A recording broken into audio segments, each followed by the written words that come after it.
validação, o que eu queria apresentar para vocês é, primeiramente, o conceito de validação, que a validação, por definição, ela deve ser adequada ao uso. Eu gosto muito desse conceito em inglês, que é o conceito de fit for the purpose, né? Ou seja, ajustada ao uso.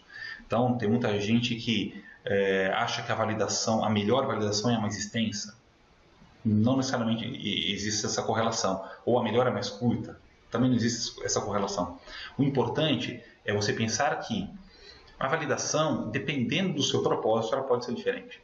Um grande exemplo disso é quando nós vamos estudar as orientações da Comunidade Europeia utilizada na validação de métodos aplicados para análise de resíduos contaminantes de alimentos.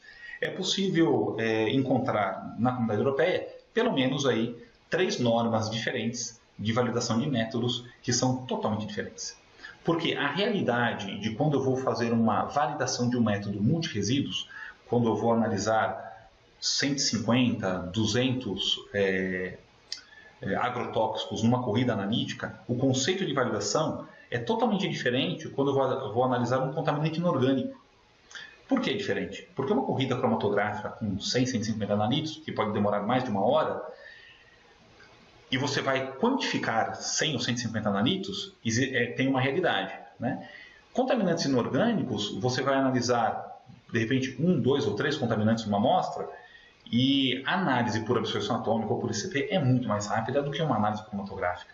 Então, a velocidade, a capacidade tecnológica de cada instrumento aí analítico é também diferente.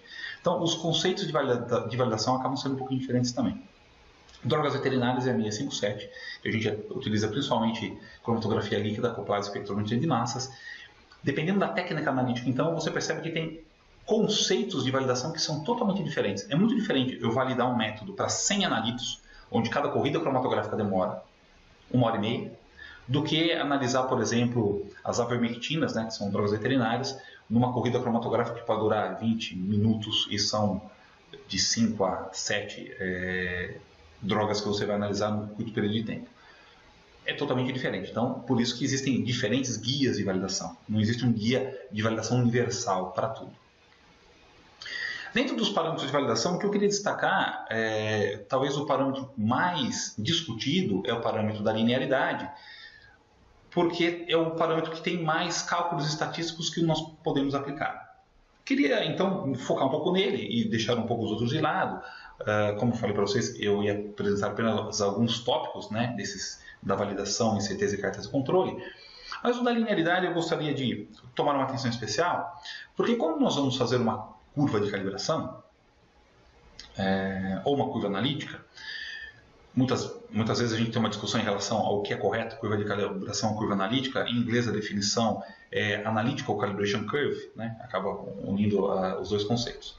Mas nessa curva de calibração nós temos ali, no eixo X, né, a concentração, né, de 10 a 50, e no eixo Y, então, nós temos a leitura, a resposta instrumental. Então você define primeiro o número de pontos replicados por ponto e faixa de trabalho. Nesse caso eu defini 5 níveis de concentração e 5 replicadas. Pois bem, a primeira pergunta é: como que eu preparo essas soluções para a curva de calibração? Que é uma discussão mais filosófica do que estatística, né? Tem 3 maneiras de fazer uma curva de calibração no laboratório. A primeira delas, quando você vai utilizar curva com padrão em veículo, quando você vai ter então um balão volumétrico, você vai adicionar o seu padrão, vai adicionar o seu veículo, um solvente, água, etc. Vai ter uma solução numa determinada concentração e faz uma análise instrumental. Tá? Essa é uma maneira de fazer uma curva de calibração. Eu faço 5 balões volumétricos com 5 concentrações diferentes e faço análise no meu instrumento. Uma outra maneira de fazer uma curva de calibração é com a matriz fortificada, ou seja, quando você pega uma matriz, nesse caso uma maçã, isenta do seu analítico de interesse, faz uma fortificação com padrão, submete ao processo de extração, você vai ter um extrato e depois você faz a análise instrumental. É uma outra maneira. Então eu vou pegar 5 maçãs isentas do meu analítico, vou fortificar ela em 5 concentrações diferentes e aplico o método de extração e depois vou fazer a análise instrumental. A terceira maneira de fazer é a curva com extrato da matriz fortificada, ou seja, eu vou pegar uma maçã, eu vou fazer o processo de extração sem adicionar o padrão na maçã por enquanto, e depois disso eu vou ter o extrato da maçã E o extrato que não tem o ionalito, eu vou fortificar em concentrações conhecidas e vou ter então minha análise instrumental. No primeiro caso, eu não tenho a influência do processo de recuperação. No segundo caso, eu já estou envolvendo a influência do processo de recuperação do analito. E no terceiro caso, eu não tenho as perdas da recuperação, mas eu tenho os interferentes da matriz. Qual a maneira correta de fazer? Depende do guia de validação que você for trabalhar. Dependendo do guia de validação, ele tem orientações, pode trazer orientações diferentes de como fazer a sua curva de calibração. Muito bem, depois que você preparou sua solução, a curva de calibração, de uma das 3 maneiras que eu apresentei, você vai ter um resultado de 5 concentrações com 5 réplicas. E agora você vai plotar a sua curva. No eixo Y você vai plotar o sinal, no eixo X a concentração, o sinal instrumental, e depois então você vai plotar os seus pontos experimentais e traçar uma curva de calibração. Por definição, muitas pessoas adotam o primeiro ponto da curva de calibração como limite de quantificação. Por quê? Porque é a concentração mais baixa, que você tem uma linearidade adequada. E você também, nesse ponto mais baixo, você estuda a precisão e a exatidão do seu método nesse nível de concentração. Uma avaliação bastante comum de fazer uma curva de calibração é avaliar o coeficiente de correlação, que é o R, né? Que você pode obter diretamente por um software ou pela equação abaixo também, né? O correlação, que é o R, e o coeficiente de determinação, que é o R quadrado. Geralmente valores maiores do que 0,99 em diferentes guias de validação são aceitos como adequados. A avaliação dos resíduos é bastante importante, que o resíduo da curva de calibração nada mais é do que a distância entre o seu ponto experimental e o ponto na curva de calibração, né? Ou seja, é a diferença entre o seu cada resultado instrumental com um ponto em cima da sua curva de calibração. Isso se chama resíduo, tá? Para alguns guias de validação, diz que essa diferença entre o seu ponto experimental e a sua curva, ela deve ser menor do que 20%, dependendo do guia de validação. Uma outra coisa importante de se avaliar os resíduos é avaliar a homogeneidade dos resíduos, né? Se você plotar cada resíduo calculado num gráfico, né, é possível observar se esses resíduos eles aumentam quando se aumenta a concentração ou se permanecem constantes. Tá? Quando o resíduo aumenta, quando aumenta a concentração, nós dizemos que a variância não é homogênea para cada nível de concentração. Tá?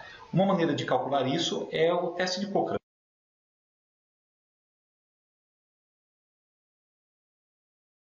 O teste de Cochrane é um teste que é utilizado para avaliar então a homogeneidade das variâncias. Você vai pegar a maior variância, né, dos 5 níveis de concentração, como exemplo do slide anterior, e dividir pela somatória de todas as variâncias e comparar isso com o F calculado. O que implica os seus dados serem homocedásticos, né, com variâncias homogêneas, ou serem heterocedásticos. A regra da estatística diz assim, que se os seus dados eles não apresentarem variâncias homogêneas, né, se os seus dados forem heterocedásticos, o modelo de regressão que você deve utilizar não é dos mínimos quadrados ordinários, que é o modelo de regressão naturalmente feito pelo Excel.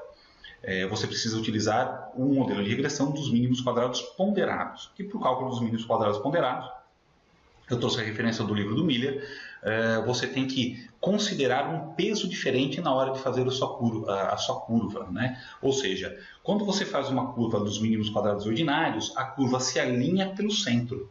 Quando você faz uma regressão com ponderação, a curva de calibração ela vai se alinhar pelos níveis de concentração onde que tem a menor variância, e geralmente são os níveis de concentração mais baixos.